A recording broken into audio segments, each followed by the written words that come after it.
My next guest worked as a special top secret alternative agent, gathering intel that spanned beyond space and time in different dimensions and timelines. He's known to some as a psychic warrior. Stay with me to find out more about the incredible, eye-opening, jaw-dropping things he discovered on his top secret missions. Joining me today is my guest, David Morehouse, and he has an incredible resume. He did almost 20 years in the Army, and he actually wrote several books. One that I read most recently is Psychic Warrior Inside the CIA's Stargate program. He also wrote Non-Lethal Weapons, War Without Death, Remote Viewing, The Complete Handbook for Coordinates Remote Viewing, and The Deceivers, his first work of fiction. And later, The Deceivers, which was recently purchased by Paramount Pictures as a feature film with Mace Neufeld producing and Simon West directing. So, Dave, tell me a little bit about your journey and how you actually got into the Army and the CIA and all of that. Right. Well, thank you for having me, Jodi. It's wonderful to be here with you. The information is a little dated. I mean, I wrote the book in 1996. It's still remote Psychic Warrior Inside the CIA Stargate program. It was purchased by Universal Pictures and Interscope to be a feature film, but that still has not happened. And they are now, even now, interviewing writers. They want to get a showrunner to do something as a television program. But to answer your question specifically, I came out of the Rangers. I'd been a Ranger Company commander, and I had been blessed with just having a lot of really good jobs with troops, which I loved very much. It was anybody that's in the infantry as an officer is there to work with troops to serve the nation, and I had that opportunity. It was a blessing, truly. My job coming out of the Rangers, you're destined to do a number of things as an officer, either go into recruiting command or to go into reserve component duty in some way, or to do something else. And I was lucky, again, to just know the right people to get put into something else. So I interviewed for and was taken into a special access program codenamed Royal Cape in the Washington, D.C. area. And during my time in that access program, doing the interviews with the psychologist that was present there to keep his finger on the psychiatric pulse of those in the organization, I confided in him about an experience that I had in the Ranger Battalion when we were training Jordanian Rangers in Jordan. I was shot in the head by a 7.62 machine gun bullet fired by a Jordanian. And I was knocked unconscious, and during that time I had an experience with what I called an angel. I didn't know what else to call it. Others might call it a guide or an apparition. I have no idea. I mean, we have to remember I was an Airborne Ranger Company commander and suddenly shot in the head, and then all of a sudden you're seeing and hearing something that isn't physically present, and you know that. And so you're very guarded about who you share that information with, because you would really be sidelined, right? Very quickly if you confided in people. But I felt I could trust this guy in this special access program. And of course, that's what he wanted you to do. So I confided in him. I told him about this angel and about that experience. And what happened as a result of that is I was recruited into this psychic warfare program. This guy that I was confiding in this one special access program, looking for people throughout all the different commands that he touched and had responsibilities for. If anybody percolated to the top and became a person of interest to this guy, he would recruit them if he thought that they were something this organization of psychic spies could benefit from. So there and behold, I've become a member of that organization. And that's how I got there, Jodi.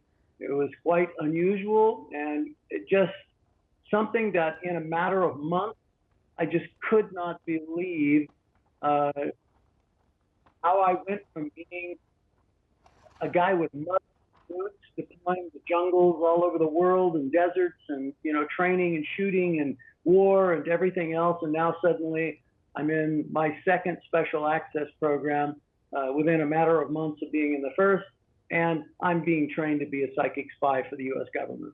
That's amazing. Now, when you had this encounter with this angel, as you're saying, what was that like? Did you ask his name, her name? What was that encounter like? No, I didn't do any of those things, and I don't know why I didn't, but I didn't. It was a limited exchange, and it was an exchange of mostly azimuth corrections by this guide. And so as I was articulating my intention to go one direction or another direction, what he was doing or it was doing was push me or nudge me on a particular azimuth that it felt I should be on. I have an entire theory of what, and an understanding and knowing of what that it or that person was, that guide was, that I'll share with you in another question at some other time, and another part in this interview, because it's very complex. But I think I knew where that guide wanted me to go, and so that it was very clear to me that I was going to follow that guidance. And I did. As you know, that. And so it led to the most difficult point of my life. Amazing. I mean, as you know, the show's called Guided, and so it just seems like this guide, this angel, kind of like you said, nudged you, guided you along the path you were going to take. Right. I mean, as a remote viewer, you begin to grasp the significance and the meaning of what it means to be omniscient. You know, this state of knowing everything. These things that we normally ascribe to God, these godlike qualities, omniscient, omnipotent, you know, having very great power of omnipresence, being everywhere at the same time.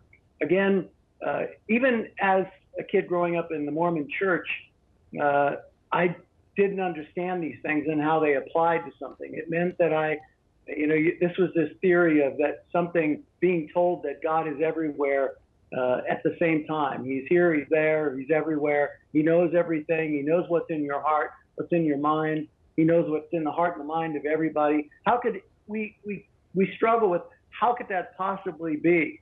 But then when you understand as a remote viewer, when you connect to the matrix field in this waveform expression of yourself, you understand what it means to be omniscient, omnipotent, omnipotent, and omnipresent. You understand that. And when you understand all of those kinds of things, then it becomes easy for you to understand how you become guided by some presence in that, whether that presence is you, or whether that presence is a parallel aspect of yourself, or whether that presence is a separate entity from yourself guiding you. And that makes a big deal. It makes a big impression on you and how you see the world after learning. Let's go into that a little bit, Dave. So this omniscience that you take on, various timelines, all at the same time, kind of like this quantum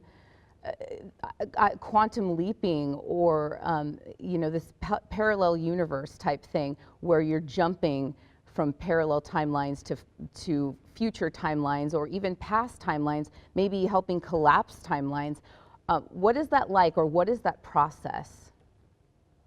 Well, you're expressing everything in a very binary format. Okay. Your timeline, using timeline. There is no timeline. Okay. You have to understand that time is the fabric of space-time. So time is different. Time can be, you know, altered. It's not linear at all. Time moves like cream poured into coffee. Time is a waveform expression that only collapses into a coherent thought when we think about it. But it is not a timeline. It is all a fabric. It is all an expression that is omnipresent. It is vertical, angular, horizontal. It is circular. It is all those things together. It is not a linear binary expression of anything unless we choose to try to collapse it into that and think of it in that format. But it is not. I love that. That completely shifts my paradigm, and I'm sure many, many people, when they hear this, it's going to just be mind-blowing to them. Like you said, it's just not linear. the metaphysics, Jodi. Exactly. Metaphysics. I like that. I like that. So, you brought up the fact that you were raised Mormon. I was as well. So the fact that you have all of these, I would say maybe new paradigms that you've learned, and as a remote viewer, you are seeing so many different elements of the universe and beyond. How do you reconcile your belief system? Lost you there for a moment. Phone, the call dropped. I'm seeing so many different So many different new aspects of different paradigms outside of possibly outside of the Mormon paradigm.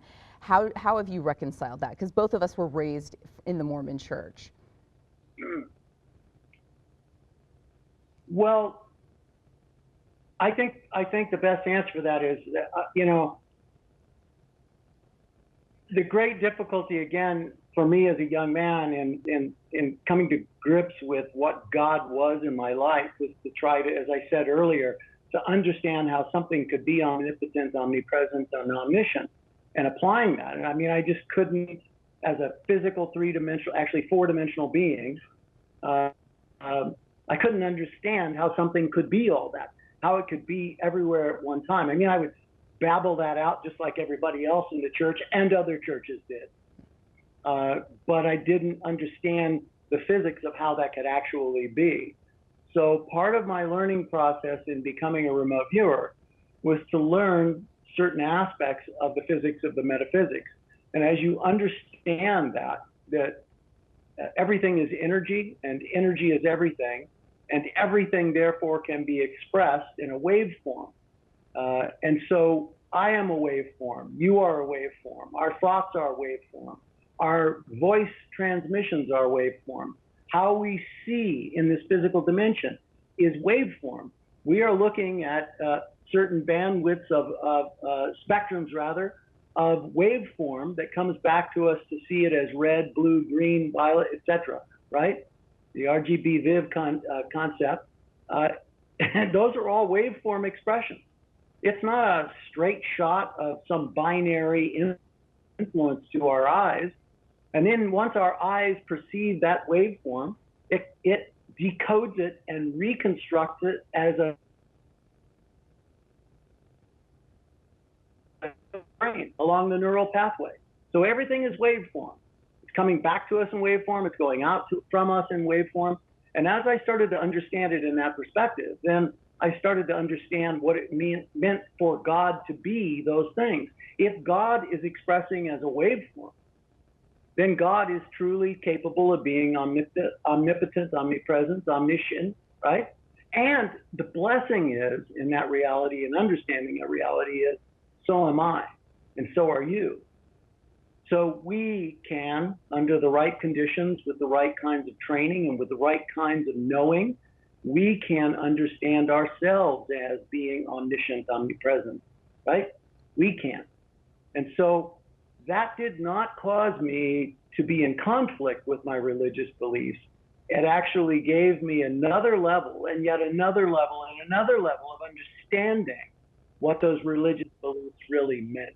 Beautiful. And I understood religion then to be simply one of those factors where we are concentrating our energy and our beliefs into something where we cause the space-time continuum to coalesce into something, and that is a belief structure surrounded within a church. Does that make sense? Absolutely. I feel like it has enhanced my experience as well with my beliefs. That's beautiful. Thank you so much, Dave. So quick, we have 5 minutes. I can't believe our time has just almost vanished. I could listen to you all day. And we will definitely come back. Thank you so much. I feel like we need to do a 3-parter with this. But, people who are interested in remote viewing, do they need to have a proclivity to have psychic abilities, or is this something that can be learned? What's your opinion on that? Yeah. No, you don't have to have a near-death experience. You don't have to get shot in the head. You don't have to have a heart attack. What you have to be willing to do is to surrender your beliefs,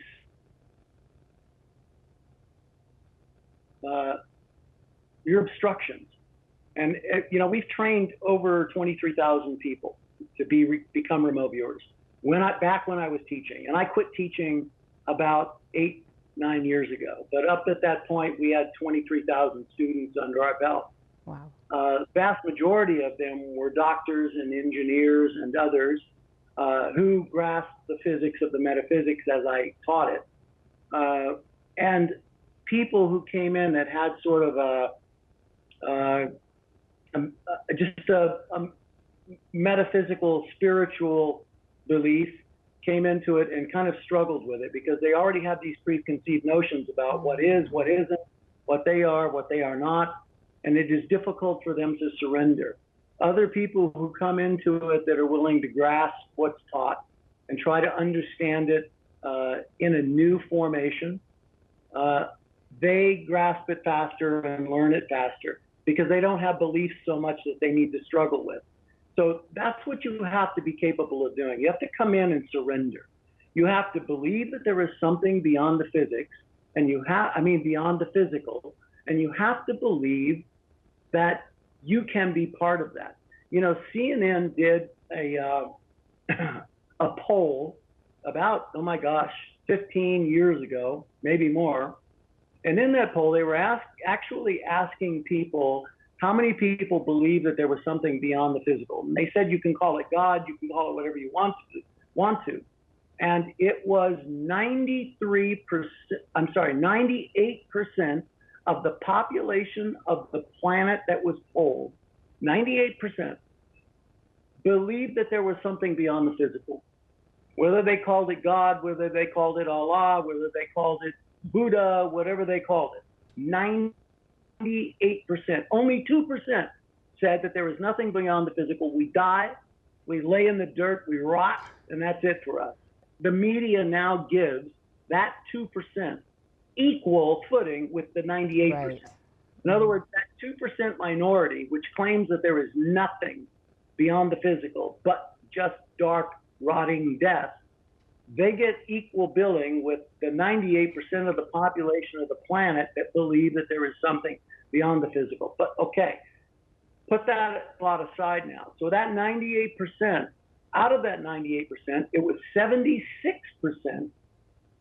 believed that there was something beyond the physical, but that they would never be able to grasp it or understand it or be part of it. Think of that, how that giant piece of that population is so forgotten by themselves that they believe there is something beyond the physical, but that they will never benefit from it.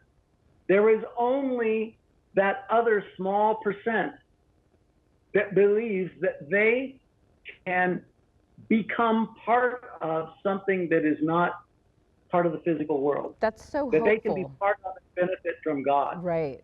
Or whatever it is. That's the percentage that I have to try to reach when I teach. So the question I ask is, are you part of the 76%? Or are you part of the remainder that is trying to grasp and trying to learn and trying to benefit from what is beyond the physical for them? Yeah. If you stand in the 76%, you will struggle. That is a beautiful, beautiful statistic. And I think that we need to give more attention to those people who know that there is something beyond the physical. Dave, this has been such a beautiful experience, and I am so excited for the next second and third part of our dialogue. And it has been an absolute honor and pleasure to talk to you, and I'm looking forward to the next time. Goodbye, Jodi, and thank you for having me. Thank you.